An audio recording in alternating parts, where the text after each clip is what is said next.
भावना, मैं तो तुम्हारे साथ हर समझौता करने को तैयार था और हमेशा तुम्हारा सहयोग भी आगे बढ़कर करता ही रहा। मैंने कभी भी तुम्हारे मम्मी पापा को अपने मम्मी पापा से अलग नहीं समझा। पति पत्नी अग्नि के 7 फेरों के साथ एक दूसरे को दिल से वचन देते हैं कि एक दूसरे की भावनाओं का दिल से सम्मान करेंगे, लेकिन तुमने तो कभी भी मेरी भावनाओं को नहीं समझा, तो फिर समझौता मैं ही क्यों करूं? दीपक आंखों में आंसू भरकर बोला, मेरे ख्याल से तुम्हारे मम्मी पापा को यहाँ रखने का समझौता मैं नहीं कर सकता, क्योंकि तुम्हारे ही अंदाज में ये मेरा घर है और मैं अपनी जिंदगी में किसी प्रकार का खलल नहीं चाहता।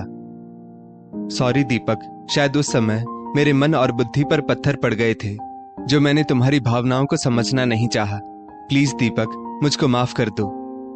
आज मेरे मम्मी पापा को हमारे सहारे की बहुत ज्यादा जरूरत है।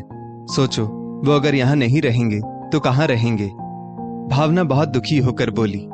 उसका भाई विदेश में नौकरी करता था और उसके मम्मी पापा दोनों को ही कोरोना हो जाने के कारण वो लोग बिल्कुल असहाय से हो गए थे। बस इसीलिए भावना उनको अपने साथ रखना चाहती थी। भावना, सहारा ही तो मेरे भाई प्रतीक की पत्नी माधुरी और उसके बच्चों को भी चाहिए था, लेकिन तुमने तो उनको मेरे जरा सा सहारा देने भर में अच्छी खासी कलह मचा दी थी। मैंने अपनी सैलरी में से कुछ देना चाहा, तब भी तुम इस बात को लेकर रोज झगड़ती रही।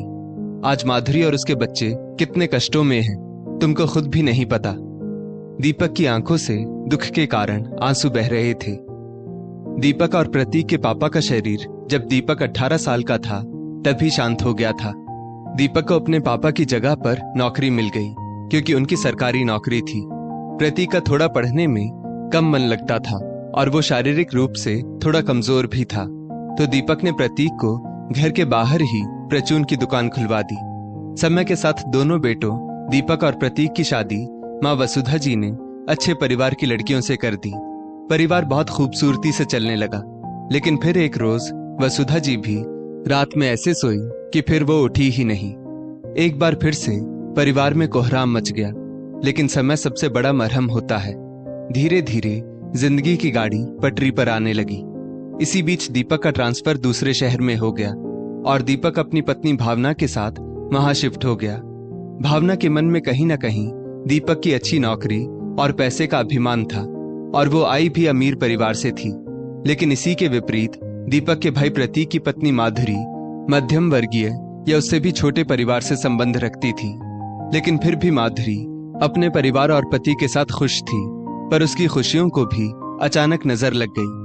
अचानक फिर समय ने पलटा खाया और प्रतीक की तबीयत बहुत ज्यादा खराब हो गई और वो भी साइलेंट अटैक में भगवान को प्यारा हो गया। प्रतीक की पत्नी माधुरी ने रोते हुए दीपक को फोन किया। दीपक आनन फानन में उन लोगों के पास पहुंच गया।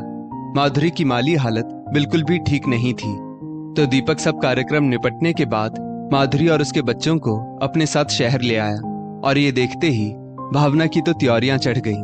और जब तक माधुरी दीपक के पास रही, भावना आए दिन दीपक से यही पूछती रही कि ये लोग अपने घर कब वापस जाएंगे। भावना, ये घर प्रतीक के बड़े भाई का है। ये लोग जब तक चाहें तब तक यहाँ रह सकते हैं, बल्कि मैं तो इन लोगों को हमेशा ही अपने साथ रखना चाहता हूँ, क्योंकि 2 छोटे बच्चों की जिम्मेदारी माधुरी अकेले कैसे उठाएगी। दीपक बड़े प्यार से अपनी पत्नी भावना को समझा कर कहता, लेकिन दीपक, ये घर मेरा है। मैं नहीं चाहती कि हमारी निजी जिंदगी में इन लोगों की वजह से खलल पड़ जाए। और फिर प्रतीक की दुकान भी तो है, वो ये लोग संभाले और अपना खर्चा पानी चलाए। भावना चिढ़ते हुए कहती, भावना, तुम कितनी स्वार्थी हो गई हो। तुमको पता है ना, ये जो मेरी अच्छी नौकरी है ये पापा की ही वजह से है, और कहीं ना कहीं उस नौकरी पर इन लोगों का भी हक है। दीपक अनुनय विनय करते हुए बोला, मुझको कुछ नहीं पता, मैं नहीं संभाल सकती ये जिम्मेदारी। भावना ने दीपक की भावनाओं को पूरी तरह कुचलते हुए एकदम निष्ठुर बनकर 2 टूक जवाब देते हुए कहा, भाभी, आप लोग परेशान मत होइए, हम लोग जल्दी ही यहाँ से चले जाएंगे। मैं खुद नहीं चाहती कि मैं आपके और भाई साहब के बीच कलह का कारण बनूं। माधुरी उन लोगों की तकरार सुनकर रोते हुए बोली। दीपक ने माधुरी को बहुत रोकना चाहा, लेकिन माधुरी को नहीं रुकना था। नहीं रुकी। दीपक के दिल से आह निकल गई, लेकिन वो आह भावना के दिल तक बिल्कुल भी नहीं पहुंची। और आज बिल्कुल वही कंडीशन भावना के सामने थी और वो अपने मम्मी पापा को लाचार हो जाने पर अपने पास रखना चाहती थी। हालांकि ऐसा नहीं था कि दीपक इस बात के लिए राजी नहीं था, लेकिन वो भावना को सिर्फ आईना दिखाना चाहता था। दीपक, मुझको माफ कर दो। मैं खुद माधुरी और बच्चों को इस घर में वापस लाऊंगी। उस समय सचमुच मुझसे बहुत बड़ी गलती हुई थी। भावना रोते हुए दीपक से बोली, भावना, वैसे तो शायद मैं निष्ठुर बन जाता, तुम्हारा बिल्कुल भी साथ नहीं देता, लेकिन आज बात मम्मी पापा की है, बस इसीलिए मैं तुम्हारी भावनाओं से समझौता जरूर करूंगा। आज मुझको लग रहा है कि तुम्हारे ये आंसू पश्चाताप के आंसू हैं। दीपक की परवरिश ऐसी थी कि वो किसी का भी दिल दुखी नहीं कर सकता था, और भावना अपने मम्मी पापा के साथ साथ अपनी देवरानी को भी मनाकर बच्चों के साथ ले आई, और ये पल दीपक की जिंदगी के बहुत खूबसूरत पल बन गए। दोस्तों, इस स्टोरी को लेकर आपकी क्या राय है, नीचे कमेंट करके जरूर बताइएगा, और ऐसी ही और भी बेहतरीन वीडियोस के लिए हमारा पेज जरूर फॉलो करें। धन्यवाद।